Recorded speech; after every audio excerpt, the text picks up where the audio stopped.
So good morning everyone and I welcome you all to Saurabh Pandey UPSC YouTube channel पे। Discuss करते हैं आज के जो टॉपिक्स हैं। So the first topic is Supreme Court stays Lokpal order. एक ये टॉपिक पॉलिटी का आपके लिए फ्रेम होता है। Then we have quantum computing breakthrough, Microsoft Majorana one chip. ये साइंस टेक और इकोनॉमी के अंदर we can include it. India and China के ऊपर आईआर का टॉपिक है। Is there a right to take offence at any form of speech. इस पर डिस्कशन करेंगे। काफ़ी सारी चीज़ें हैं, तो ये पॉलिटी से रिलेटेड है, सोसाइटी पॉलिटी से रिलेटेड है। Stagflation reviving economic fears amid Trump trade policies. Economy से रिलेटेड ये एक टॉपिक आपका बनता है, इकोनॉमी प्लस आईआर का टॉपिक है। फिर जो मैं आपको मेंस का क्वेश्चन देता हूँ दैट विल बी देयर। तो मेंस का क्वेश्चन देखो, बढ़िया लिखने में आपको मज़ा आएगा। So deterioration of individual ethics and prevalent institutional protection are the reason for growing corruption in bureaucracy. सोच के लिखना पड़ेगा, 15 मार्क्स में आपको लिखना है, बहुत इंपॉर्टेंट है। आपको कोई क्वेरी है तो आप लोग अपना कर सकते हैं पोस्ट, और ये नंबर आप देख रहे हैं इस पर आप मैसेज कर सकते हैं, और आकलन प्लस का आप हिस्सा बन सकते हैं या ऐसे कोर्स का हिस्सा बन सकते हैं अपने आंसर के एवेल्युएशन के लिए। और Saurabh Pandey UPSC Telegram channel पे आप अपने आंसर को सेंड कर सकते हैं। क्रैश कोर्स का बैच 2 मैंने लॉन्च कर दिया। इसका प्राइस अराउंड 4300 है। 20% ऑफ रहेगा, इसमें 50% ऑफ नहीं होगा, ठीक है। जिसको भी ज्वाइन करना है तो आप कर सकते हैं। 25 ऑफ फेब से ये आपका स्टार्ट हो जाएगा। 25 फेब से कंटेंट आपको मिलेगा, और इसमें सारा कुछ है। बैच 1 जो है वो क्लोज्ड है, उसमें एडमिशन बंद हो चुके हैं, और बैच 2 जो आपका लॉन्च हो चुका है, तो इसमें ये सारे कंटेंट आपका है, सब कुछ कंटेंट आप लोग रीड कर सकते हो, चाहे 2 ईयर्स का प्रीलिम्स का करंट अफेयर, और सारा स्टैटिक कंटेंट भी इसके अंदर इंक्लूडेड है। और इस साल की अगर आप तैयारी कर रहे हैं तो इसका हिस्सा आपको जरूर से बनना है। साथ में प्रीलिम्स के काफ़ी और भी कोर्सेस आप देख सकते हो। 2 साल का प्रीलिम्स का करंट अफेयर सेपरेट है, टेस्ट सीरीज़ है, साइंस एंड टेक पे कोर्स है, पॉलिटी गवर्नेंस पे कोर्स है, और भी कुछ कोर्सेस आएंगे मैं आपको बता दूंगा। सौरभ पांडे CSE ऐप आप डाउनलोड करें, सौरभ पांडे UPSC.com वेबसाइट पे जा सकते हैं। तो ये आप वेबसाइट पे जा सकते हैं, और यहाँ पे ऑल कोर्सेज पे क्लिक करना है and then you can join it. कोई क्वेरी है तो इस नंबर पर आप मैसेज कर सकते हैं। देखते हैं पहला टॉपिक, सुप्रीम के stay Lokpal order on power over जजेस। तो इस पर काफ़ी सारे आर्टिकल्स आएंगे, क्योंकि अभी तो देखो कुछ पॉइंट्स अभी हाईलाइटेड हैं। तो जैसे जजेस आर द, यहाँ पे कुछ आर्गूमेंट्स किए गए हैं, जिसमें जैसे सुप्रीम कोर्ट ऑनरेबल लोकपाल जो जनवरी 27 ऑर्डर है, जिसमें it has try to redefine the rules and condition under which कभी मतलब अगर मान लो हाई कोर्ट के जजेस हैं उनके खिलाफ भी कंप्लेन किया जा सकता है, ऐसा हाईलाइट किया गया। तो ऑनरेबल सुप्रीम कोर्ट ने कहा कि सुप्रीम कोर्ट जजेस are public servant under the prevention of corruption act but are not public servant under the Lokpal act. तो लोकपाल एक्ट के तहत वो, लोकपाल एक्ट जो है उसके तहत वो पब्लिक सर्वेंट नहीं है, rather prevention of corruption act के तहत पब्लिक सर्वेंट है। तो जैसे लोकपाल के अंदर उसको इंक्लूड करने का रीज़न था कि they are the public servant, and because they are public servant तो उनको इंक्लूड करना चाहिए। Also, Supreme Court was established by the Constitution. The High Courts are pre-existed by Constitution and only recognized by it. Or judge of the High Court established by the Act of Parliament will come within the a judge of a High Court of an High Court established by an Act of Parliament will come within the ambit of expression any person in Section 14 1 subclause F of the Lokpal act. मतलब ये चीज़ कही गई है by the Lokpal के द्वारा कहा गया है। सो ये चीज़ जो है मतलब कि जो लोकपाल एक्ट है उसमें जो मतलब एनी पर्सन जो शब्द मेंशनड है लोकपाल एक्ट के अंदर, उसके अंदर जो हाई कोर्ट के जजेस भी they can also come under. अब देखो इसमें एक सोचने वाली बात आ जाती है कि अब एक तो इंस्टीट्यूशनल मैकेनिज्म जरूर से होना चाहिए, जिसके माध्यम से अगर करप्शन जुडिशरी के अंदर प्रिवेलेंट है तो उसको कैसे हम टैकल करें। अब ऐसे जुडिशल बॉडी कोई बनाएंगे तो कुछ ऐसा नहीं हो सकता है। जुडिशल बॉडी आप बनाओगे तो ख़ास तौर से मतलब जुडिशरी के अंदर ही जुडिशरी की शिकायत कैसे हो पाएगी। तो यहाँ पे एक बॉडी का गठन तो होना चाहिए, जिसमें अगर जुडिशरी के अंदर कोई करप्शन है, चाहे हाई कोर्ट के अंदर हो या लोअर कोर्ट के अंदर हो, तो उसके लिए कदम उठाना तो चाहिए ही, क्योंकि करप्शन के कई सारे जो केसेस हैं अगर वो दिखते हैं तो जो ट्रस्ट है उसको मेंटेन करने के लिए आपको कोई ना कोई एक्ट जो है वो करना पड़ेगा। तो ऑनरेबल सुप्रीम कोर्ट जो है उन्होंने वो इंटरवीन किया है ऑन अ लीगल मैटर, और इसमें स्टे किया है और लोकपाल का ऑर्डर है जिसमें हाई कोर्ट के जजेस को अपने ज्यूरिडिक्शन में लेकर आने की बात की गई है। और ये कहा गया कि बहुत डिस्टर्बिंग भी है। लोकपाल जो कि top anti corruption watch dog है, उसे 27 जैन को ये ऑर्डर दिया था, और उसमें सुप्रीम कोर्ट ने कहा कि ये जो पावर है उसका गलत इंटरप्रिटेशन है। जस्टिस जो है उन्होंने कहा कि कहीं ना कहीं जो ऑटोनॉमी ऑफ जुडिशरी है वो उसका कहीं ना कहीं उसका पोटेंशियली कॉम्प्रोमाइज़ हो रहा है या उसको कहीं ना कहीं आप को अंडरमाइन किया जा रहा है। और किसी भी डेमोक्रेटिक सिस्टम में एक इंडिपेंडेंट जुडिशरी होना बहुत ज़रूरी बन जाता है। तो एक तो यहाँ पे जैसे एक चीज़ तो ये कही है कि जुडिशल ऑटोनॉमी की बात की गई, तो जस्टिस उन्होंने कहा कि हाई कोर्ट जजेस जो है वो रूल ऑफ लॉ को मेंटेन करने में एक महत्वपूर्ण रोल प्ले करता है, और इसमें अगर किसी भी तरीके से लोकपाल की स्क्रूटनी होती है तो उनका जो इम्पार्शियलिटी है दैट कैन बी अफेक्टेड। लेकिन फिर भी अगर देखा जाए तो अगर करप्शन के केसेस है तो उसको कैसे टैकल किया जाए, क्योंकि अगर मान लो जुडिशरी के खिलाफ है और जुडिशरी उसको देख रही है तो फिर वो तो कैसे चीज़ें होगा, ये तो प्रिंसिपल ऑफ नेचुरल जस्टिस के खिलाफ ही होगा, खिलाफ हो सकता है। तो वी हैव टू सी कि हम अगर एक तरफ जुडिशल ऑटोनॉमी तो मेंटेन रही ही, साथ में हम कैसा एक इंस्टीट्यूशनल मैकेनिज्म मेंटेन कर सकते हैं जिसके माध्यम से मतलब अगर कोई ऐसे करप्शन के केसेस है उसको टैकल किया जा सके। फिर उसके बाद ऑनरेबल सुप्रीम कोर्ट ने कहा कि इशूड अ मैंडेट जहाँ पे जो कंप्लेंट है complainant from disclosing the name of the implicated high court judges ensuring the integrity of judicial proceeding। तो यहाँ पे ये भी कहा गया कि मान लो कि जो भी अगर हाई कोर्ट कोई जज है उनके खिलाफ कोई केस चल रहा है तो उसके मतलब एक कॉन्फिडेंशियलिटी है वो मेंटेन रह सकती है, की जा सकती है। उसके बाद एक जो पब्लिक सर्वेंट की डेफिनेशन की बात की गई है कि जो इंटरप्रिटेशन है public servant under the prevention of act was, जो उसके कई इम्पैक्ट आपके हो सकते हैं। जैसे इसमें अभी जो कंसिड्रेशन है कि लोकपाल एक्ट के तहत उन्हें पब्लिक सर्वेंट के रूप में कंसिडर किया गया है, कि जैसे लोकपाल जो है उन्होंने हाई कोर्ट जजेस को एज अ पब्लिक सर्वेंट के रूप में कंसिडर किया है, विच इज़ टोटली कि मतलब आप कह सकते हैं कि जुडिशल ऑटोनॉमी इससे आपकी अफेक्ट हो सकती है। तो फिर दूसरा एस्पेक्ट है कि जो लोकपाल ने कि जो एक्ट है that is section 14A sub clause F जो है लोकपाल एक्ट का, उसके तहत हाईलाइट किया है कि जो इंडिविजुअल लाइक हाई कोर्ट जजेस should be investigated if they influence decision favourably. किसी भी प्राइवेट एंटिटी के डिसीजन को, अगर मान लो प्राइवेट एंटिटी है उसके डिसीजन को इन्फ्लुएंस किया जाता है या प्राइवेट किसी एंटिटी के फेवर में कोई जजमेंट दिया जाता है, तो उस केस के अंदर जो है जो करप्शन अगर चार्जेस है तो उसका भी प्रॉपर इन्वेस्टिगेशन होना चाहिए। Lokpal also noted the high court were established by the British parliamentary act predating the constitution asserting that they fall under its jurisdiction। तो ये चीज़ भी है। ऑल दो कोर्ट का, सुप्रीम कोर्ट का है कि मतलब जैसे अगर आप उनका इस्टेब्लिशमेंट भी हाई कोर्ट्स को देखोगे तो that is also mentioned in the constitution of India. Supreme Court की बात करते हुए that is mentioned in the constitution of India. Overall just initially high court का इस्टेब्लिशमेंट था that was as per the parliamentary British parliament act, जैसे Kolkata high court और बहुत सारे हाई कोर्ट्स का गठन किया गया था। अब देखो मतलब इस पर और भी कई आर्टिकल्स आएंगे, बट चिंता का जो एक विषय यही है कि एक तरफ आपके पास जुडिशल ऑटोनॉमी है, एक तरफ तो आपको जुडिशल ऑटोनॉमी मेंटेन करके रखनी है, और दूसरी तरफ जो है वो आपको ये भी देखना है कि किस टाइप से जो करप्शन के चार्जेस हैं, करप्शन के केसेस हैं, अगर जुडिशरी के अंदर प्रेवलेंट है तो उसको कैसे टैकल करना है।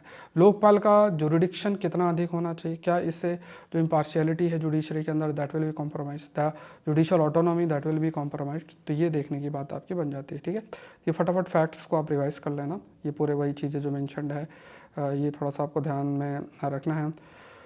नेक्स्ट देखते हैं, Microsoft unveils chip for quantum computing. Quantum computing के कंटेक्स्ट में तो ये चीज़ मैंने आपको बताया भी है, जो क्वांटम कंप्यूटिंग ये एक बहुत बड़ी रियलिटी बनेगी, और एक बार जब क्वांटम कंप्यूटर्स का इस्तेमाल होने लग जाएगा तो आप मानो एक बहुत बड़ा चैलेंज बन जाएगा। जो ट्रेडिशनल क्लासिकल कंप्यूटर्स यूज़ होते हैं आज के टाइम पे, चाहे जितना भी एडवांस्ड हो, क्वांटम कंप्यूटर के सामने आप कह सकते हो कि वो एक तरीके से ऑब्सोल्यूट या फिर मतलब इतना एडवांस कंसिडर नहीं होंगे। तो आपको पूरा जो सिस्टम है आपका, जैसे आज के समय में डिजिटल जो हमारा स्पेस और उसमें हम कहीं ना कहीं जो क्लासिकल कंप्यूटर्स का इस्तेमाल कर रहे हैं, जो नॉर्मल जो कंप्यूटर्स उनका इस्तेमाल कर रहे हैं, तो फिर आपको उनको रिप्लेस करना पड़ेगा क्वांटम कंप्यूटर से, या कुछ ना कुछ तरीके अपनाने पड़ेंगे, क्योंकि जो क्वांटम कंप्यूटर्स हैं आज के समय जो डिजिटल सिस्टम है जिसमें नॉर्मल कंप्यूटर्स यूज़ हो रहा है, तो उसकी सिक्योरिटी को ईजिली सरपास कर सकता है। क्वांटम कंप्यूटर से बेसिकली क्या है, क्वांटम मैकेनिक्स पर बेस्ड होता है।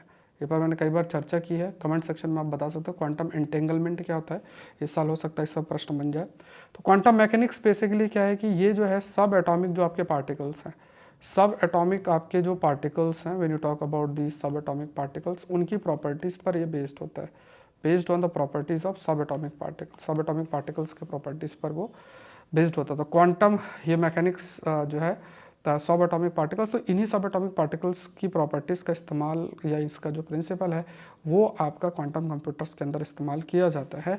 इसमें जो इन्फॉर्मेशन है वो क्यूबिट फॉर्म में आपका जो है स्टोर होती है इंफॉर्मेशन, एक ही टाइम पे 1 या 0 हो सकती है। जैसे नॉर्मल कंप्यूटर में या 1 या 0 होता है, बाइनरी सिस्टम होता है, बट क्वांटम कंप्यूटर्स में एक टाइम पे वैल्यू 1 या 0 हो सकती है, जिसे हम सुपर पोजिशन भी बोलते हैं। और क्योंकि वैल्यू एक ही टाइम पे 1 या 0 हो सकते हैं, तो इसलिए जो पॉसिबिलिटी होती है किसी चीज़ को, मतलब जो उसका प्रोबेबिलिटी होती है कि कितने डिफरेंट टाइप ऑफ सीक्वेंस या वो चीज़ें होंगी, तो वो बहुत हाई होती है in case of quantum computers in comparison to the classical computers. तो यहाँ पे अभी जो माइक्रोसॉफ्ट है, इसने अनवील किया न्यू क्वांटम कंप्यूटर चिप, जिसका नाम मेजोराना 1 है। और ये क्वांटम कंप्यूटिंग के फील्ड में काफ़ी बड़ा चीज़ है, क्योंकि चिप्स का इस्तेमाल किया जाता है क्वांटम कंप्यूटर्स को बनाने में। तो ये कहा गया है कि years not decades away from reality. So possibility है कि क्वांटम कंप्यूटिंग तुरंत जो है वो यूज़ होने लग जाए। क्वांटम कंप्यूटर जो है ये मेडिसिन, केमिस्ट्री, एरोस्पेस जैसे एरिया को बहुत तेज़ी से ट्रांसफॉर्म कर देगा। मेन चैलेंज होता है that is controlling the qubits. Qubits में बेसिकली एक ही टाइम पे 1 या 0 वैल्यू हो सकती है, तो वो किस टाइप से उसको स्टेबल रखा जाए, उसको, ये बड़ा चैलेंज आपका रहता है। इस पर हमने कई टेक्निकल डिस्कशन भी किए, अभी एग्जैक्टली याद नहीं आ रहा है, लेकिन इस पर काफ़ी सारे टेक्निकल डिस्कशन हमने पहले कर रखे हैं कि क्यूबिट जो होता है उसको मैनेज करना क्यों इतना डिफिकल्ट है। तो उसमें कुछ टेक्निकल टर्म्स भी हमने पहले डिस्कस कर रखा है। तो मेजोराना 1 चिप जो है वो like it is less susceptible, मतलब किसी तरीके का उस पर एरर नहीं होगा, और यूनिक प्रॉपर्टीज़ है जिससे उसकी रिलायबिलिटी बढ़ेगी। चिप की जो कैपेबिलिटीज़ हैं दे आर बेस्ड ऑन मेजोराना फेर्मियंस। ये फेर्मियंस बेसिकली सब एटॉमिक पार्टिकल्स हैं एक प्रकार के। ये जो सब एटॉमिक पार्टिकल्स अगर देखा जाए तो फेर्मियंस हैं, और इनको मतलब बात 1930s में स्टडी किया गया था। इसको डिटेक्ट करना आसान नहीं है। अब ये हो सकता है कि फेर्मियंस पे भी प्रश्न आपके बन जाए। सब एटॉमिक पार्टिकल्स पर हमने चर्चा पहले कर रखी है, ठीक है। तो अब मैं उस चीज़ को repeat, it's very difficult to repeat everything, है ना। तो आई होप आप अगर अपने पुराने नोट्स को देखे हुए तो you will find that we have discussed about fermions. So ये आपके एक्सपेरिमेंट है and we are getting closer, जिसके माध्यम से हम लोग क्वांटम कंप्यूटर्स को डेवलप कर सकते हैं। They can be used further, और ये कई सारी जो डिफरेंट फील्ड हैं उसको भी ये मतलब रिवोल्यूशनाइज कर सकते हैं। Long and winding road of China India relationship, अब इसमें इन्होंने काफ़ी बातें कही हैं, बट यहाँ पे मैंने कुछ पॉइंट्स ही सिर्फ इंक्लूड किए इंडिया चाइना रिलेशन के कंटेक्स्ट में, ठीक है। इंडिया चाइना के जो रिलेशन है तो उस पर कुछ पॉइंट्स हैं, वो डिस्कशन हम लोग जो है कर रहे हैं, ठीक है। तो पहले थोड़ा सा मैं आपको ब्रीफ में दे देता हूँ, बता देता हूँ। देखो, एक तो देखो विश्व जो है ना आज के टाइम पे जो वर्ल्ड है वो 2 पोल्स ऑफ पावर की तरफ है। 2 पोल्स ऑफ पावर है। एक पोल्स ऑफ पावर आपके तरफ यूएसए है, दूसरी तरफ आपका चाइना, और एक तरफ मतलब रशिया एक आपका बन जाता है। अब भारत क्या है कि अपना नॉन अलाइनमेंट मूवमेंट को देखते हुए इंडिया दोनों के साथ अपने रिश्ते मेंटेन कर रहा है। अब जो है ये जो चाइना है, कहीं ना कहीं क्या है, चाइना का तो एक अलग सोच है, और चाइना कहीं ना कहीं आप कह सकते हो कि इंडिया को अपने कॉम्पिटिटर के रूप में भी मानता है। दूसरा, चाइना जो फॉलो करता है जिसे हम जीरो सम अप्रोच बोलता है।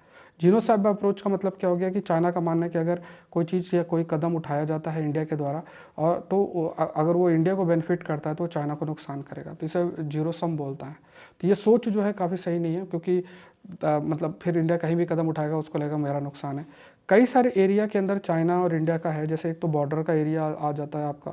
बॉर्डर एरिया है तो वहाँ पे कई बार आप देखोगे कि इनकर्शन करता है। अरुणाचल प्रदेश का एरिया है तो वहाँ पे अपना प्रेजेंस बनाने का कोशिश करेगा तवांग रीजन के अंदर। तो एक तो बॉर्डर हो गया। दूसरा एक आपका वाटर शेयरिंग भी होता है। वाटर शेयरिंग तो हमारा जैसे इंडिया पाकिस्तान के बीच में एक वाटर शेयरिंग एग्रीमेंट आपका प्रेजेंट है। इंडिया और पाकिस्तान के बीच में एक आपका वाटर शेयरिंग जो एग्रीमेंट है वो आपका प्रेजेंट है। लेकिन ऐसा कोई भी जो एग्रीमेंट है आपका, अगर बात किया जाए तो इंडिया चाइना के बीच में नहीं, जैसे Indus water treaty India Pakistan के बीच में, ब्रह्मपुत्र के कंटेक्स्ट में नहीं है।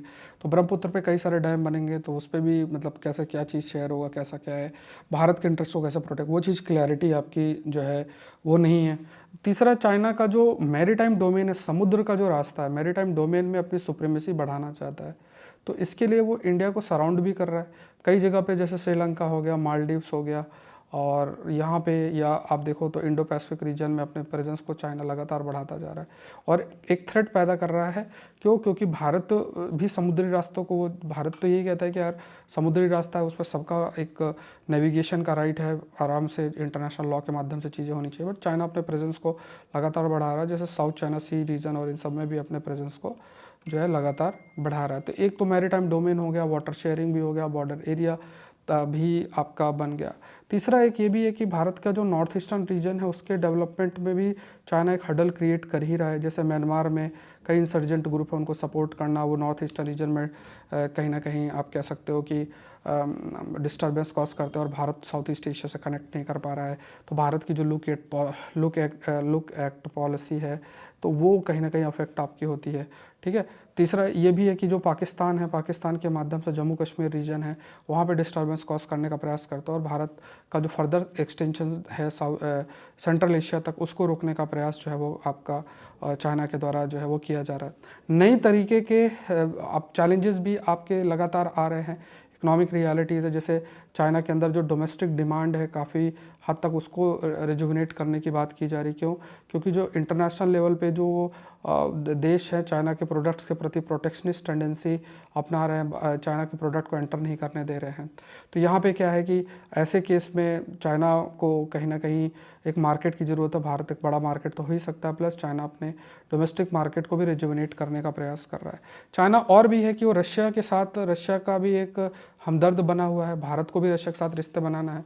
रशिया भी पूरे तरीके से चाइना पर निर्भर नहीं होना चाहता, इसलिए इंडिया की ज़रूरत है। और इंडिया भी ये भी नहीं चाहता कि रशिया को डिफ़िकल्ट समय में सिर्फ जो है चाइना ही रशिया के साथ खड़ा रहे कि ऑयल खरीद के, और जब रशिया पे इतने सैंक्शंस लगे तो सिर्फ चाइना ही उसके लिए खड़ा रहे, भारत भी एक अल्टरनेटिव के रूप में काम करना चाहता है। तो ये सब चीज़ें हैं जो कि इंडिया चाइना रिलेशन को कहीं ना कहीं आपका डिसाइड और डिटरमाइन करती हैं।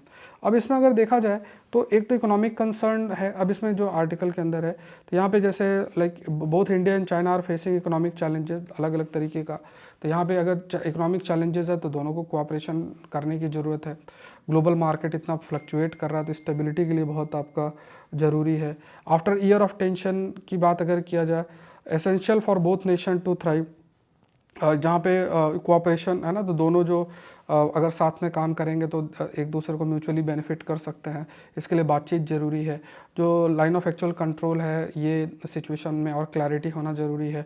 ट्रुप्स का मोबिलाइजेशन अगर देखा जाए तो both countries have mobilize troops border के अलॉन्ग। दोनों मतलब दोनों देशों ने ट्रुप्स का मोबिलाइजेशन किया, इससे भी जो टेंशन बॉर्डर के अलॉन्ग किया गया। तो यहाँ पे जो भी डिप्लोमेटिक कूटनीतिक एफर्ट है वो लेने की ज़रूरत है। फिर पोटेंशियल कन्फ्लिक्ट को रोकने के लिए फिर यहाँ पे ये भी है कि डीमोबिलाइजेशन के प्रति जो किस टाइप से मोबिलाइजेशन रोकना है, और जो ट्रुप्स से पहले तो वापस अपनी पुरानी स्थिति में जाएं, तो उसके लिए भी आप कह सकते हैं कि उसमें भी थोड़ा अनसर्टेनिटी है। तो both nations can agree on these fundamental issues.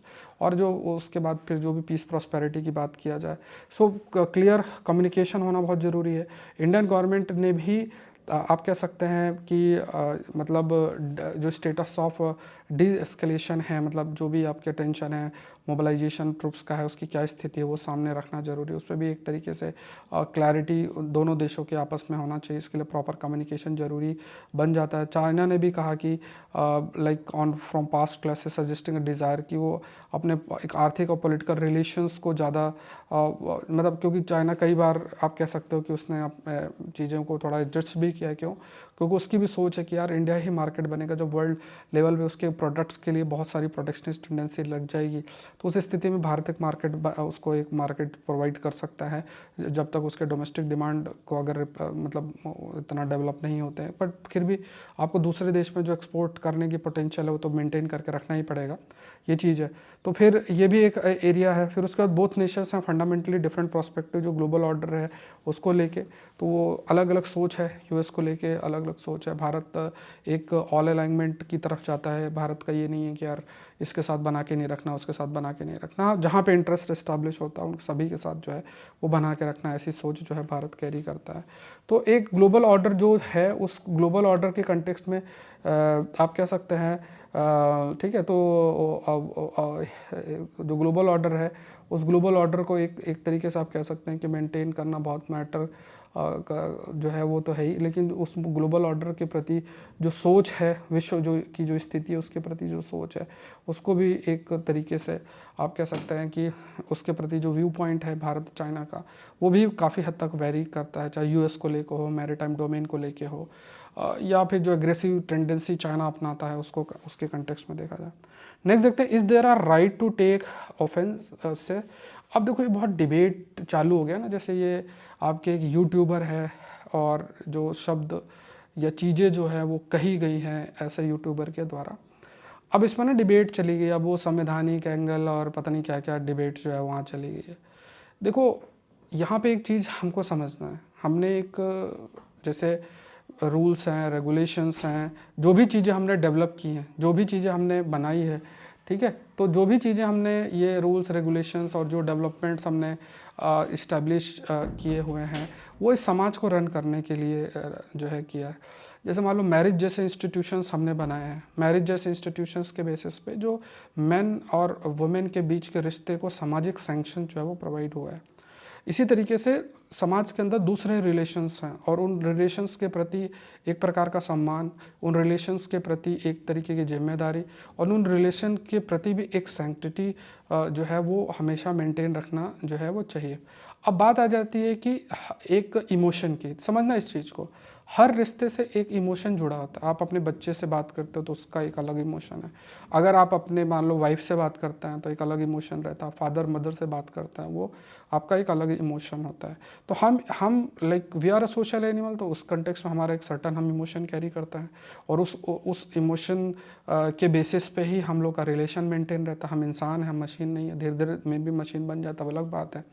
तो अगर हम किसी भी रिलेशंस की अगर हम बात करते हैं, उस रिलेशन से रिलेटेड अगर हम उससे रिलेटेड जो इमोशंस हैं अगर उसको हम सरपास करना स्टार्ट कर दें, मतलब अगर एक जो रिश्ता हमने जो एक अलग अलग रिलेशंस इंसान का बना हुआ है, चाहे आपके जो वाइफ हैं उनके साथ एक रिलेशन है, पेरेंट्स उनके साथ है, डॉटर हैं आपके, ब्रदर सिस्टर्स और जो रिलेशंस हैं अलग अलग है, और सबके साथ एक इमोशनल लिंकेज आपका बना हुआ है। अब उसको भी अगर हम सरपास कर देते हैं, उनकी सैंक्टिटी को भी अगर हम सरपास कर देते हैं, तो ये कहीं ना कहीं जो सामाजिक तंत्र है उसकी सोच को भी कहीं ना कहीं अफेक्ट करेगा। दूसरी चीज़ आप ये समझो कि जब हम एक कॉमेडी शब्द की बात करते हैं, कॉमेडी का मतलब होता है कि किसी ने कुछ बोला और आपको हंसी आ गई, ठीक है। अब हंसना भी एक इमोशन है, मतलब अगर आप किसी चीज़ को लेकर हंसते हो तो वो भी एक इमोशन है। अब किस चीज़ पे आप हंसते हो, अब वो पर्सन टू पर्सन वेरी करता है। तो क्या कई बार ऑब्सीन कंटेंट, क्या ऑब्सीन कंटेंट आपके हंसने का बेसिस बन रहा है? तो सोचने वाली बात है। अगर आप ऑब्सीन कंटेंट को देख के आप हंस रहे हो, कई बार ऑब्सीन कंटेंट को आप देखना प्रेफर किसी और पर्पस के लिए कर रहे हो, तो उस प्रकार के अंदर मार्केट में डिमांड क्रिएट होगी। उस तरीके से जो लोग जिनको फॉलो करेंगे वो उसी तरीके का कार्य करना शुरू कर देंगे, मार्केट में भी सेम चीज़ चलने लग जाएगी। तो ये कहीं ना कहीं आप कह सकते हो कि इसमें ये चीज़ कहना कि मतलब जब हम बात करते हैं ना क्या नहीं किसी को कुछ भी कहने का जो है राइट है और उसमें मतलब उसे ऑफेंस फील करना चाहिए नहीं करना चाहिए, ये तो बहुत ही सिंपल सी चीज़ होती है कि देखो जब ऐसे लोग जिनको बहुत लोग सुनते हैं, जब ऐसे लोग जिनको बहुत लोग सुनते हैं, तो जब बहुत लोग सुनते हैं तो उनके द्वारा कही हुई बातें बहुत यूथ जो उसको फॉलो करता है। एक माइंड में हर रिश्ते के प्रति एक बैरियर बना हुआ है, उस बैरियर को अगर आपने अलाउ किया क्रॉस करना तो समाज टूट जाएगा, फैमिली टूट जाएगी। इस चीज़ को समझना है। अगर आपके हार्मोन्स आपके दिमाग पर इतने हावी हो जाएं कि आप के मन के बैरियर को क्रॉस कर दे तो फैमिली टूट जाएगी और समाज टूट जाएगा। ये समझना है, ये प्रैक्टिकल चीज़ है।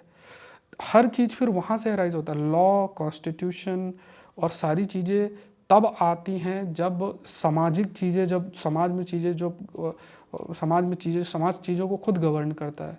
जहाँ समाज वीक पड़ेगा, सोसाइटी जहाँ वीक पड़ेगी, वहाँ पे लॉज और रेगुलेशंस और ये उनका रोल आ जाता है। फिर आपको उसको इम्प्लीमेंट करने की जो मशीनरी है उसको अलग से जो है लेकर आनी पड़ेगी। तो ऐसे जो इंडिविजुअल्स आप मतलब आप सोचो कि इसलिए कि आप कोई पर्सन या कोई इंडिविजुअल एक बहुत अर्निंग करता है और अर्निंग करने की वजह से उसके द्वारा कहे गए शब्द की वैल्यू बढ़ जाए, भले वो बहुत ही ज़्यादा फिल्थी चीज़ हो। अगर यही चीज़ आप इमेजिन करो कि कोई आपके सामने बैठा हुआ कह रहा है, आपके फैमिली में कोई कह रहा है जिसको कोई नहीं जानता है, तब आप क्या उसका, अरे तुम्हारा फ्रीडम ऑफ स्पीच और एक्सप्रेशन है, क्या आप तब ऐसा बात कर सकते हो? नहीं कर सकते हो। तो ये सोचने वाली बात है ऐसे जो लोग हैं। दूसरा देखो क्या होता है कि यहाँ पे कंटेंट का जब सेंक्शन है, जैसे एक बड़े एड टेक कंपनी के जो है वो लोग उन्होंने ट्वीट कर दिया कि ऐसे तो आप इसको बैन कर दो, आप उसको बैन कर दो। ठीक है, बात बैन की नहीं है, बात होती है देखो कैटेगराइजेशन। मेरा ये कहना है हमेशा कि कैटेगराइजेशन मेन होता है, कैटेगराइजेशन मतलब जो जो भी कंटेंट होता है ना, उस कंटेंट को आप कैटेगराइज करो। जैसे अगर कोई ऑब्सीन कंटेंट, एडल्ट कंटेंट जो होता है उसको कैटेगराइज किया गया है। अब कोई उसमें जो उस टाइप का कंटेंट डिलीवर करता है या कोई उस कंटेंट को बना के अपना रोजी रोटी चला रहा है या पैसे कमा रहा है, सारी चीज़ें, बट उसको ऐसा नहीं कि आप बड़ा रिस्पेक्ट लेके अपने शादियों में बुला रहे हो या कुछ ऐसा नहीं करोगे। क्यों? क्योंकि जैसे ही आपने किसी चीज़ को कैटेगराइज कर दिया कंटेंट को, समाज अपने आप उसको दूरी बनाना शुरू कर देता है। प्राइवेट में कौन क्या करता है वो अलग चीज़ है। तो सबसे ज़रूरी क्या है कि जब ऐसा, मैंने एक टर्म भी दिया है और मैं तो कहूँगा कि इस चीज़ को जहाँ आप सर्कुलेट करो, मैंने टॉर्न शब्द आपको दिया है। मैंने कहा कि इनका जो कंटेंट है ना उसको टॉर्न बोलो। टॉर्न मतलब talk on reproduction and nudity. They are a torn, और फिर चाहे स्टार लगा दो चाहे जो लगा दो। तो कंटेंट का कैटेगराइजेशन बहुत मैटर करता है। जैसे ही आप चीज़ को कैटेगराइज करोगे, इंसान का चॉइस आ जाता है। फिर वो उसको देखना नहीं देखना है, क्योंकि समाज के अंदर, विश्व के अंदर हर तरीके का दिमाग है, हर तरीके की चीज़ें हैं। तो आप हर चीज़ को तो रोक नहीं सकते, बट आप कैटेगराइज कर सकते हो। तो ये चीज़ें, फिर उसके माध्यम से चीज़ों को आप रेगुलेट कर सकते हो। बहुत सारी चीज़ें जो है वो आपकी की जाती है। तो ये क्या होता है कि जैसे जैसे जो रेस्पेक्ट है, मेटरलिस्टिक ग्रोथ की बहुत बढ़ती है समाज के अंदर, मोरल ग्रोथ की जो है रेस्पेक्ट रिड्यूस होती चली जाती है।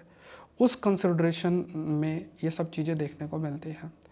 समाज के अंदर मोरल ग्रोथ का भी रेस्पेक्ट मैटर करता है। अगर आप मोरल ग्रोथ को रेस्पेक्ट नहीं करोगे तो सोसाइटी कैसे रन करेगी, फैमिली कैसे रन करेगी, रिलेशंस का के बीच की जो सेंक्टिटी है वो कैसे मेंटेन रहेगी। उसी से सोसाइटी चलती है। रूल्स रेगुलेशंस तो तब आ जाते हैं जब चीज़ें ब्रीच होती हैं, पहले नहीं आती है। हर चीज़ नहीं कि अब सुबह उठ के आप जो है अपने पेरेंट्स या मदर फादर किसी चीज़ से बात कर रहे हो तो आप रूल सोचोगे, अच्छा कौन सा प्रोविज़न के तहत मैं अपने पापा से बात कर सकता हूँ, कौन से प्रोविज़न के तहत मैं अपने मम्मी से खाना मांग सकता हूँ। ये थोड़ी ना सोच के करता हूँ। सोसाइटी का नॉर्म्स है, सोसाइटी का रूल्स है। बच्चा रोता है तो मदर को पता है कि मेरा बच्चा भूखा है, वो उसको रोना है। इसमें कोई रूल्स रेगुलेशन नहीं कि इट्स माई राइट, मेरा अब राइट है, मेरा बच्चा रोएगा मैं जाऊँ कि ना जाऊँ, इट्स माई राइट। ठीक है, तो ये चीज़ आप नहीं यहाँ पे राइट नहीं आता है। कुछ जो है इंट्रिंसिक नेचुरल, आप कह सकते हैं एक रिस्पॉन्सिबिलिटी बन जाती है।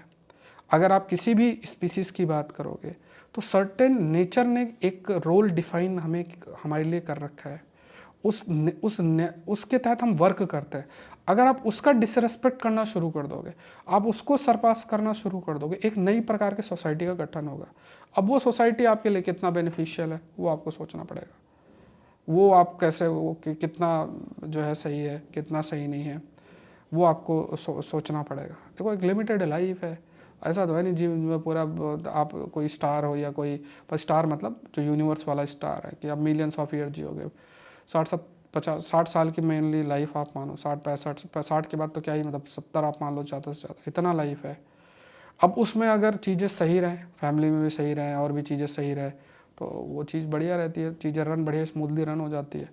ठीक है, तो ये सब बातें हैं। तो यहाँ पे कुछ बातें, जैसे अब इसमें क्या डिबेट कुछ कही है तो उसको थोड़ा सा चर्चा कर लेते हैं। तो कॉन्स्टिट्यूशनल फ्रेमवर्क है, तो यहाँ पे कहा गया कि आर्टिकल 19 जो है which guarantee right to free speech, इसमें 2 डिफरेंट ओपिनियन दिए गए, तो इट्स नॉट माय ओपिनियन। इसमें जो बातें बोली मैं आपको कर रहा हूँ। तो एक तो freedom guarantee right to free speech as with many rights. ठीक है, फिर उस पर 19(1)(a) freedom of speech provide करता है। 19(2) में की बात करो उसमें रीजनेबल रिस्ट्रिक्शंस, और उसमें डिसेंसी और मोरालिटी बहुत बड़ा फैक्टर है।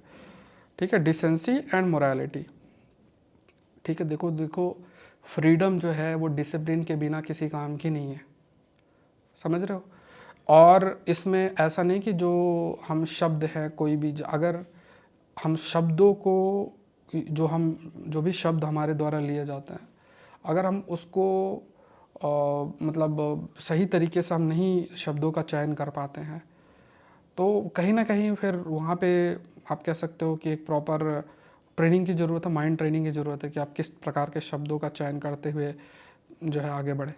देखो सिंपल सी बात है कि अगर आप वेल एजुकेटेड हो, आप अच्छा अपने आप को मतलब दिखाते हो, आपने बढ़िया पढ़े लिखे हो, बहुत सारी किताबें पढ़ते हो, सारी चीज़ें, और उसके बाद आपको अर्निंग के लिए ऐसा कुछ कार्य करना पड़े जो कि डिसेंसी और मोरालिटी के खिलाफ है, या डिसेंसी और मोरालिटी कहीं ना कहीं उससे कॉम्प्रोमाइज़ होती है, तो सोचने वाली बात है कि ठीक है, फिर आपको मतलब फिर उतना पढ़ा लिखा होने की क्या ज़रूरत है।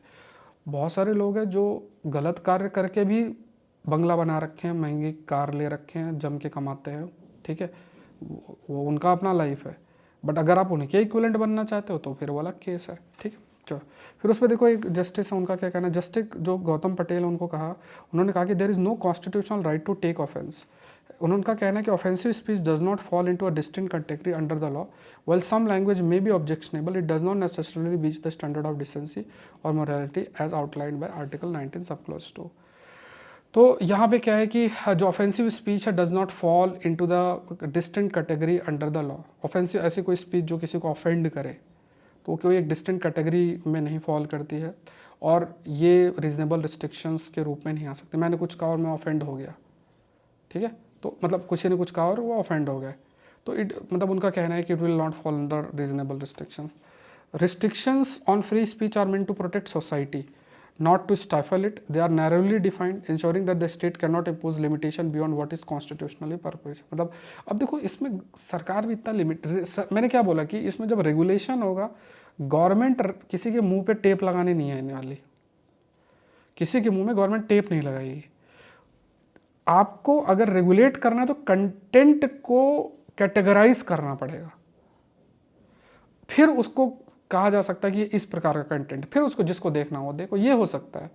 अब आप सोचो कि गवर्नमेंट जो है वो तुमने ऐसा क्यों बोला, तुमने वैसा क्यों बोला, वो मतलब किसी को पॉसिबल नहीं है, इतनी मशीनरी नहीं है किसी के पास, ठीक है, कि वो इतना करे, सिंपल सी बात है। तो वहाँ पे ये भी एक चीज़ है। फिर उसका कहा गया कि मतलब अब अलग अलग इसमें देखो दो डिफरेंट व्यू पॉइंट्स आपके दिए गए हैं कि language deemed inappropriate today may have been commonplace in the past. देखो इन्होंने एक पॉइंट और भी कहा कि सामाजिक एवोल्यूशन, सामाजिक, अभी उन्होंने कहा कि देखो कोई चीज़ पहले आपको ऑफेंड करती थी, आज ना ऑफेंड करे, बट उसका भी एक लिमिटेशन है ना। मतलब जिस टाइप की भाषा का चयन ये पर्टिकुलर यूट्यूबर के द्वारा की गई है, समाज अगर है, अब समाज नहीं है तो बात अलग है, बट समाज जब है, भले वो कितना भी इवॉल्व हो जाए, अब वो कभी भी आप कह सकते हैं कि वी कांट टेक इट कि मतलब कि समाज का भी इतना स्टैंडर्ड हाई हो गया कि वो कि मतलब वो चीज़ भी अलाउड आप कह सकते हो कि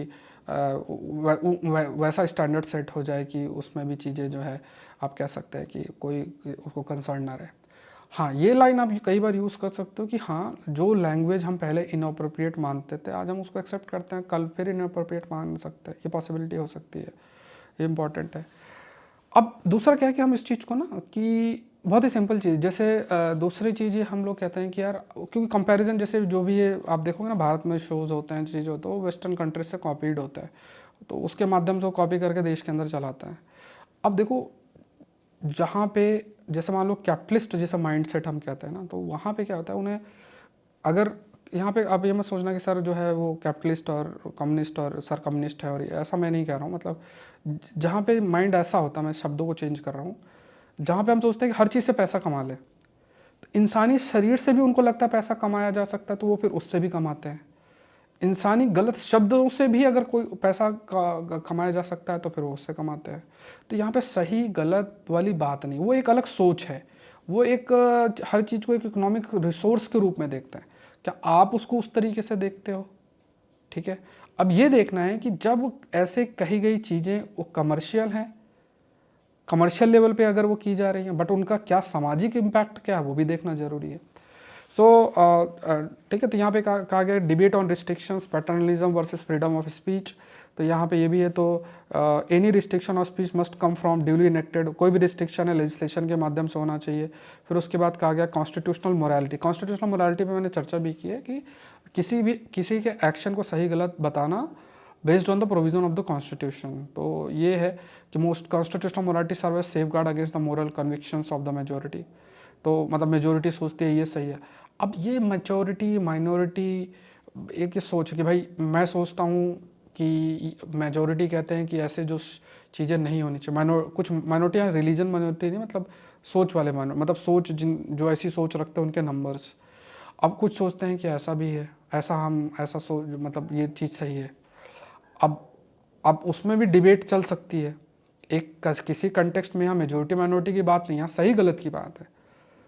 भाई कोई चीज़ सही है तो मैक्सिमम लोग उसको सही मानेंगे, कोई चीज़ गलत है तो बहुत ही कम लोग उसको सही मानेंगे। समझना बात को। अगर कोई चीज़ सही है, भले स्टार्टिंग में उसे कोई सही मान रहा है, बट धीरे धीरे लोग एक्सेप्ट कर लेंगे। Balance of right, when while society has the right to condemn offensive remark, criminal sanction should not be the first response। कोई भी ऑफेंसिव रिमार्क है उसको कंडेम किया जा सकता है। प्रोफेनिटी ऑब्सैनिटी जो है उसको डिस्टिंक्ट करना ज़रूरी है। ये भी चीज़ आपका कहा गया है कि कोई भी ऐसी स्पीच जो ऑब्सीन है, बट ये भी चीज़ आपका धीरे धीरे टाइम के साथ इवॉल्व हुई। तो सुप्रीम कोर्ट जो है अब कहीं ना कहीं कम्युनिटी स्टैंडर्ड टेस्ट जो है कि कैसे सामाजिक नॉर्म्स चेंज हो रहे हैं। तो अब देखो यहाँ पे क्या है, ये लाइन लिखी, ऑब्सीन में नाउ भी सेलिब्रेटेड है, डीम्ड ऑब्सीन में नाउ भी सेलिब्रेटेड एज आर्ट। मतलब ऑब्सीन कंटेंट जो है बोल के करके जो भी है उसको भी आर्ट की संज्ञा दी जाती है।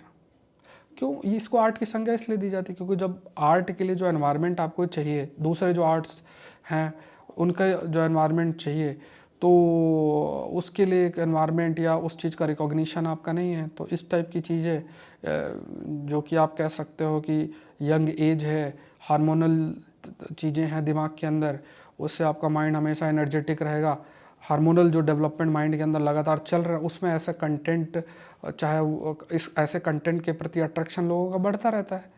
और उसको अगर आप आर्ट की संज्ञा दे दो तो फिर आर्ट जो सही में है तो फिर उसका क्या होगा। तो वो तो हमें प्रेफरेंस सेट करना पड़ेगा। प्रेफरेंस देखो इसमें सिंपल सी समझना ये है कि है ना, देखो मतलब इसको आप ऐसे समझो, आप एलन मस्क की बात करो। अब एलन मस्क को देखो, कहीं भी जाते हैं अपने बच्चे को लेकर जाता है, फैमिली को लेकर जाते हैं, वो इंपॉर्टेंस दिखाना चाहते हैं कि यार देखो तुम इतने बड़े भी बन जाओ फिर भी फैमिली इंपॉर्टेंट। यहाँ कोई 2 लाख 1 लाख 1.5 लाख 2 लाख कमाएगा ना, तो वो एकदम नाक ऊपर और एकदम किसी से बात नहीं। किसी कॉर्पोरेट सेक्टर में कोई डायरेक्टर है कुछ है तो उससे आप देखो कैसा एरोगेंटली बात करेगा, कोई फैमिली से मतलब नहीं, कुछ ऐसा स्थिति रहेगी। कोई कोई अगर बहुत एम्पावर्ड हो गया तो उसको लगेगा कि मैं ही हूँ, सब रिसोर्सेस मेरे में ही होने चाहिए, सारे डिसीजन मैं ही लूँ। अब ये समझना ये है कि आप इंडिविजुअली बहुत समय तक सर्वाइव नहीं कर सकते हो, बहुत समय तक आप सर्वाइव नहीं कर। फैमिली का इंपॉर्टेंस, और फैमिली के जब आप इंपॉर्टेंस फैमिली की बात करोगे, समाज की बात करोगे, हर रिलेशन से जुड़ा हुआ इमोशन है। अब उनको अगर ब्रीच करके आप ये कहते हो, अब देखो कॉमेडी के तो बहुत तरीके हैं ना, अब देखो बहुत सारे ऐसे कॉमेडी, उनको जैसी जैसी वो बातें प्रेजेंट करते हैं आपको बहुत हंसी आती है। बट जब हम ये कहते हैं कि वेन यू आर सेइंग कि जो ऑब्सीन कंटेंट है that is the basis for comedy, भाई कई लोग का होगा, अगर ऐसा कई लोग का है तो उस कंटेंट को आप कैटेगराइज कर दो। भाई जिनको हंसी आ रही हो ऐसा कंटेंट देख के करके, जो भी उनको हंसी आ रही है फिर अपना देख के करें। बट हाँ, उसको आप ऐसा नहीं करोगे पूरा समाज उसको एक्सेप्ट कर रहा है। ये चीज़ थोड़ा सा देखना पड़ेगा। जैसे अब यूट्यूब और उन सब में ऐसा कंटेंट है इंडियन के कंटेक्स्ट में, तो उस केस में जब सर्टन रेगुलेशंस आपको करने की ज़रूरत पड़ेगी। ये थोड़ा सा है। फिर ह्यूमर, अब इसको ओवरऑल नहीं, अब इसमें ना बड़े बड़े जो कॉमेडियंस हैं, बड़े बड़े जो पुराने टाइम पे थे अभी के टाइम पे हैं, और भी कई फेमस कॉमेडियंस हैं, वो उनको ऐसा करने का ज़रूरत नहीं। थोड़ा बहुत ये सब रिमार्क्स चलता है। देखो यहाँ पे कुछ चीज़ों का जो भी रिमार्क है वो एक लेवल तक मतलब हर चीज़ को आप नहीं सही गलत कर सकते हो, लेकिन हाँ उसको क्या कहाँ तक अलाउड है, क्या चीज़ अलाउड है वो देखना जरूरी। उसका कोई डिसाइड नहीं, उनको समाज को खुद डिसाइड करना पड़ेगा। आप उस कंटेंट, अगर सपोज कोई कुछ कार्य करता है, ठीक है, अब मतलब कोई कुछ ऐसा कार्य करता है, अब समाज उसको एक्सेप्ट करेगा, वो वैसा और करेगा। अब इसमें गवर्नमेंट नहीं कहेगी अरे रुको रुको रुको, तुम नहीं कर सकते, तुम नहीं कर सकते हो। अब सोसाइटी उस चीज़ को अगर एक्सेप्ट करेगी, सोसाइटी अगर उसको अप्रिशिएट कर रही है, व्यू देख रही है, व्यू, क्योंकि अब सबका इंडिविजुअलिस्टिक हो गया ना, मोबाइल फ़ोन सबके पास है, सब उसको देख रहे हैं, वो चीज़ से इंप्रेस हो रहे हैं, वो चीज़ को फॉलो करना चाह रहे हैं, वो सोच रहे हैं यार यही, अरे यही करके इतना फ़ायदा हो रहा है तो फिर मुझे और कुछ करने की ज़रूरत क्या है। अगर मैं अपने अगर सपोज़ करो कि अगर ऐसी सोच आ रही है कि मैंने अपने क्लॉथिंग में चेंजेस कर लिए, मैंने अपने ज़बान को थोड़ा सा और फिल्थी कर लिया, तो इसी से मैं लाखों रुपए कमा रहा हूँ, तो मेरे को और क्या करना है, मैं क्यों तैयारी करूँ, क्यों मैं जो है कुछ और करूँ, क्यों करने की ज़रूरत है। मतलब ऐसी सोच इंडिविजुअल की हो सकती है ना, वो सोचेगा यार ये तो आसान है, ठीक है।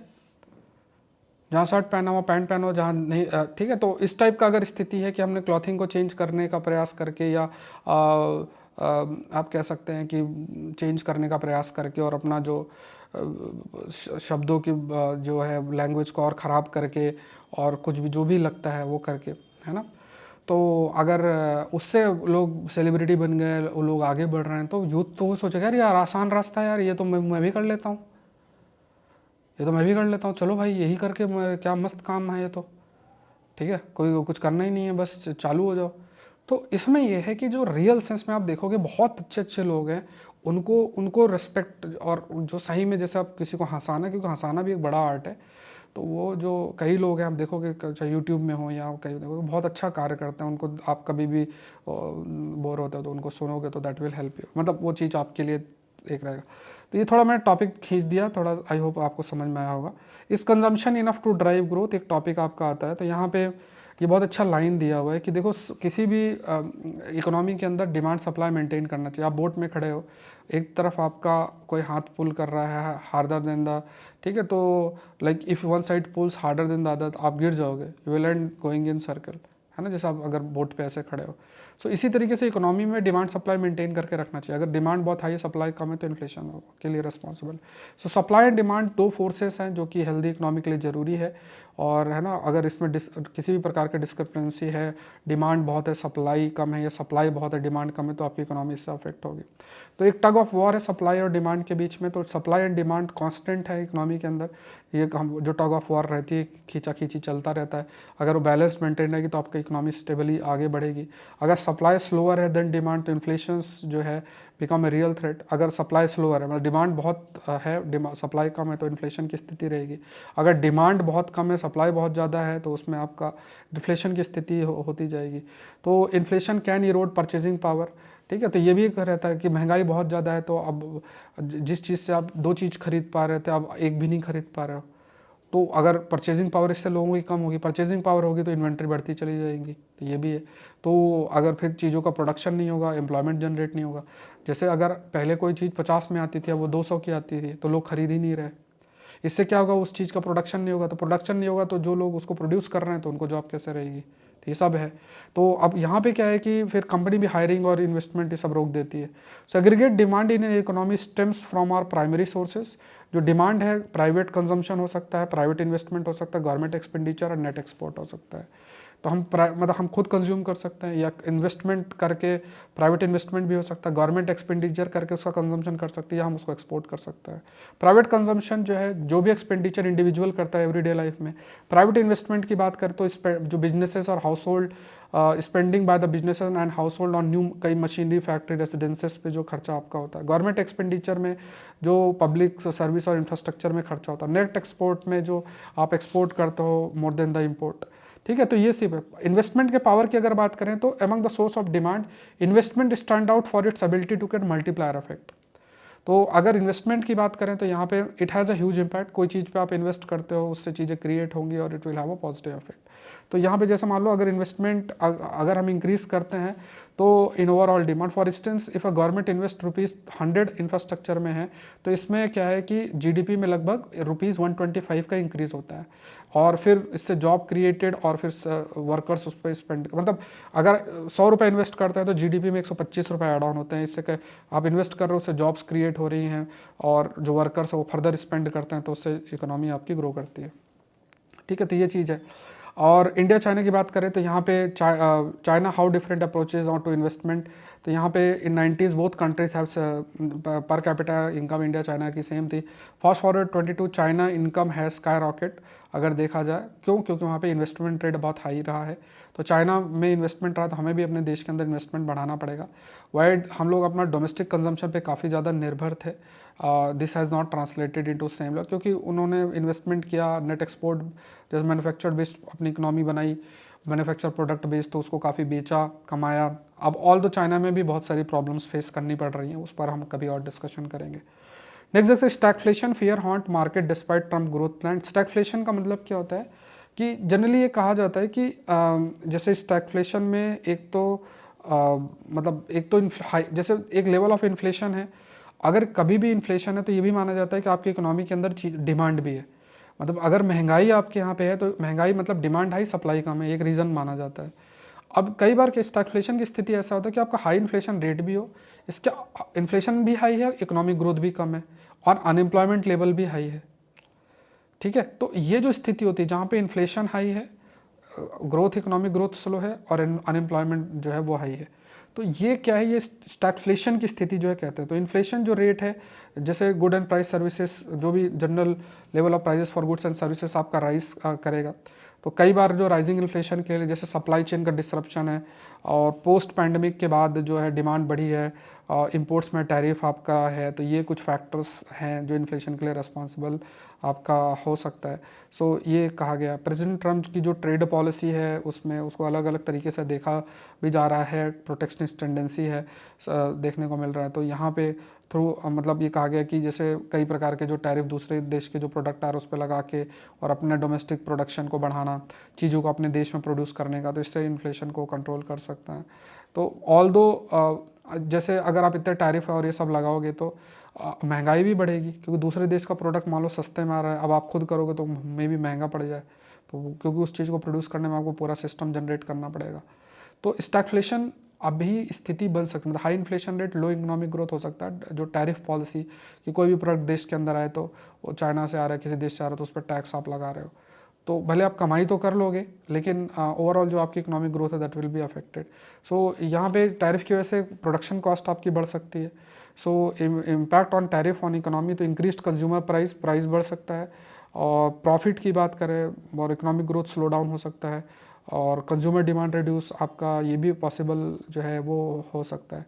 As a tariff act as a tax on consumer, but जो कि इकोनॉमिक ग्रोथ को अफेक्ट कर सकता है, क्योंकि आप टैरिफ लगाओगे कंपनी पे, किसी भी कंपनी में, तो वो प्रोडक्ट जो भी आपको बेचेगा तो वो टैरिफ जोड़ के पैसा आपको देगा, मतलब टैरिफ जोड़ के ही आपको जो है चीज़ें मिलेंगी। ठीक है, जैसे अगर आप कोई चीज़ ले रहे हो पहले 50 रुपये की, तब उसमें टैरिफ बढ़ा दिया, तो जो भी टैरिफ बढ़ाएगा तो अब वो 60 रुपये का कर देंगे, जो भी ऐड ऑन करके, तो आपके लिए चीज़ें महंगी पड़ जाएंगी। यहाँ पे फिर क्या है कि रिसेंट जो बैंक ऑफ अमेरिका का सर्वे जो हुआ है, दैट ग्रोइंग जो proportion of investor expect stagflation, ठीक है, तो ये मतलब दे थिंक कि स्टैगफ्लेशन की स्थिति बन सकती है। सो कई फंड मैनेजर्स और ये हैं तो उनका जो आउटलुक है उसमें बदलाव भी देखने को कुछ मिला है, और कहा गया कि जो टैरिफ का थोड़ा शॉर्ट टर्म इम्पैक्ट उसको मैनेज किया जा सकता है लॉन्ग टर्म में वो एक ऐसा सेक्टर बनाना चाहते हैं जिसमें एक्सटर्नल फैक्टर का जो इम्पैक्ट है वो कम रहे, जैसे चाइना या किसी का भी जो फैक्ट है वो कम रहे, तो आगे जाके स्टेबिलिटी रहेगी। भले अभी कुछ समय के लिए जो है स्लो इकोनॉमिक ग्रोथ हो या हायर इन्फ्लेशन हो या ऐसा स्थिति अगर स्टार्टिंग में अगर कुछ देखने को मिले। चलो, क्रैश कोर्स प्रीलिम्स का जो इस साल के प्रीलिम्स का बैच 2 लॉन्च हो चुका है, इसका प्राइस 4300 है, प्लस 20% का ऑफ है आपका, आप लोग गो थ्रू हो जाना। इस पर 50% ऑफ नहीं होगा क्योंकि ऑलरेडी इसका प्राइस कम है। तो यहाँ पे आप PT 730 प्लस सारे सब्जेक्ट्स की क्लासेस है, तो 25 फेब से आपको सारे लेक्चर्स मिलना स्टार्ट हो जाएंगे, तो प्लीज़ इसको जरूर से ज्वाइन करें इस साल का अगर आप प्रीलिम्स कर रहे हैं, बहुत इंपॉर्टेंट है। बैच 1 में एडमिशन क्लोज्ड है तो उसमें एडमिशन नहीं होंगे, बैच 2 जो है ये है, तो इसको आप लोग कंप्लीट करें। और लगभग है ना, तो ये अगर आप सारे वीडियो लेक्चर जो भी है उनको अच्छे से करके चले जाते हैं दैट विल हेल्प यू। फिर APFC के कोर्स भी लॉन्च हो चुका है तो इसका भी हिस्सा आप लोग जरूर बने, ये भी 28 फेब से आपको कंटेंट मिलना शुरू हो जाएगा। इस पर भी 20% ऑफ है, ज़्यादा प्राइस नहीं है, तो ये भी आप ज्वाइन अगर करोगे तो 1400 के आसपास सारा कंटेंट जो APFC के लिए आपको पढ़ना है सब अवेलेबल रहेगा। ठीक है, फिर उसके बाद पॉलिटी का कोर्स भी सेपरेटली है, इसका भी आप कर सकते हैं। इस पर अराउंड 50 लेक्चर्स हैं, गवर्नेंस और पॉलिटी सारा दोनों इंक्लूडेड है। 2 साल का प्रीलिम्स का करंट अफेयर का कोर्स भी है, तो इसमें ऑलरेडी 23 लेक्चर्स अपलोडेड है, please go through them. 10 full length test हैं, इसके अलावा साइंस एंड टेक का कोर्स है, तो इसमें भी 18+ लेक्चर्स ऑलरेडी आ चुके हैं, तो इनको आप लोग गो थ्रू हों। ये सारे कोर्सेज बहुत बहुत इंपॉर्टेंट है, और इम्पॉर्टेंट कोर्सेस आपके आएंगे 2026 के लिए, जल्द मैं बता दूंगा। और मेंस मॉड्यूल और एग्रीकल्चर ऑप्शनल, और हो सकता है पवेड ऑप्शनल भी जल्द आए आपके लिए। कोई क्वेरी है तो इस नंबर पर आप मैसेज कर सकते हैं, ऑल कोर्सेस आप एक्सेस कर सकते हैं, तो ये आप देख सकते हो। तो यहाँ पे saurabh-pandey-upsc.com में जाके ऑल कोर्सेज पे क्लिक कर सकते हैं, सौरभ पांडे CSE आप डाउनलोड कर सकते हैं। और ये जो PDF है the Hindu analysis by Saurabh Pandey sir, ये अलग से टेलीग्राम चैनल है, यहाँ से पीडीएफ डाउनलोड कर सकते हैं। ये क्वेश्चन देख लो, deterioration of individual ethics and prevalent institutional protection are the reason for growing corruption in bureaucracy. इसको आपको डिस्कस करना है तो आप ज्वाइन कर सकते हैं आंसर रिवोल्यूशन के लिए आकरण प्लस में, और आप मुझसे कनेक्ट कर सकते हैं। कोई क्वेरी है तो इस नंबर पर मैसेज कर सकते हैं, और ये टेलीग्राम चैनल जो आप देख रहे हो वहाँ पे अपने आंसर भी सेंड कर सकते हैं। लिखने की आदत जरूर से डालें। Thank you everyone, thank you.